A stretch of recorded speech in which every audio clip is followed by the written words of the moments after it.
In this lesson, we'll talk about the tools of fiscal policy. Fiscal policy is used by the government. Here, that's the Congress and the President. The Constitution says that the Congress holds the purse strings, that is, they control spending. So here we're going to look at how the government can use spending to try to influence the economy. So recall before, we had our aggregate supply and aggregate demand graph. So this is where we have inflation and real GDP. We have our aggregate supply curve. This is short-run aggregate supply. And here we have long-run aggregate supply. Now our goal is for aggregate demand to hit right about here. However, what if instead aggregate demand is way over here? Well, then we'd want to increase it, that is a shift to the right. Recall aggregate demand is composed of consumption, investment, government spending, and net exports. So here what we want to do is influence at least one of those to try to influence aggregate demand. If we increase any of these components of aggregate demand, we will then increase aggregate demand, pushing us towards our goal. So here we might ask, how can we do that? Well, using fiscal policy, we have our tools of taxes and government spending. So fiscal policy uses taxes and government spending. Taxes are like the revenue of the government. It's how much money they bring in. Now, what were to happen if we say lower taxes? Say that our taxes decrease. Note that taxes are not a component of aggregate demand, so it does not directly influence aggregate demand. However, as your taxes decrease, that means that you'll have more money to spend after taxes. We call that disposable income. Here we'll use Y to indicate income.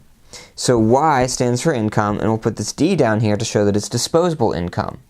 So if our taxes decrease, that means our disposable income is going to increase. If the government had been taking $1 out of your $10 paycheck, and now they only take 50 cents, that means you'll have more money to spend at the end. So now let's say with more disposable income, what might happen? Well, here we'll assume that our consumption is going to increase. If you have more money, you'll tend to consume more. Consumption is a component of aggregate demand. So here we have a direct link from consumption to an increase in aggregate demand. So here we have that a decrease in our tax rate will increase our disposable income, which increases consumption and increases aggregate demand. This will shift us to the right. So here we see that through lowering taxes, we can increase aggregate demand. Recall what happens when we increase aggregate demand. That means we're going to have lower unemployment, but slightly higher inflation. So here we say that's okay, we're headed towards our goal, which is long-run equilibrium, where our aggregate demand curve intersects our long-run aggregate supply curve and short-run aggregate supply curve all at the same point. Here, this is YF, or full employment. Notice here we were using Y for disposable income. Well, here this Y is also there because GDP is measured along this axis. Recall, so is unemployment. Recall, unemployment decreases as we move outward on the axis. Well, we can also use it to measure income. Note that with higher GDP, we have more income. So here, this is showing our income at the full level of unemployment, or full level of employment, or the natural rate of unemployment. So here we see that with a decrease in taxes, we can increase aggregate demand. Well, what about government spending? Say we wanted to shift this to the right. What would we do to government spending? Well, here we would increase it. So government spending could increase. Note that that is a component of aggregate demand. So that directly leads to an increase in aggregate demand. What this is saying is that we're trying to decrease our rate of unemployment. If we lower our taxes, people are going to consume more.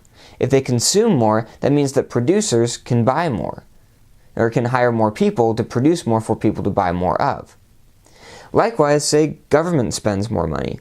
Well, if they're spending money, someone has to be there to provide those services or to produce those goods. That means that if they're buying more, we're going to have lower unemployment because more stuff has to be produced.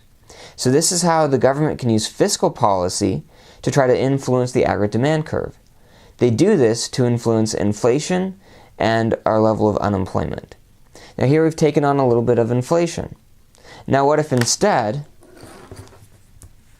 we had an aggregate demand curve that was way up here? I call this AD prime prime. So here, with this level of aggregate demand, we'd want to bring it back down. That is, a shift to the left, or a decrease in aggregate demand.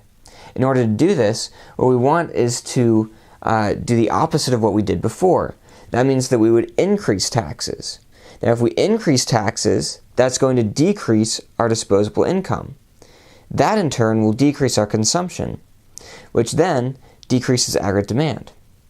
We could likewise decrease government spending. That's going to decrease aggregate demand. We'll talk a little bit more about inflation and hyperinflation later.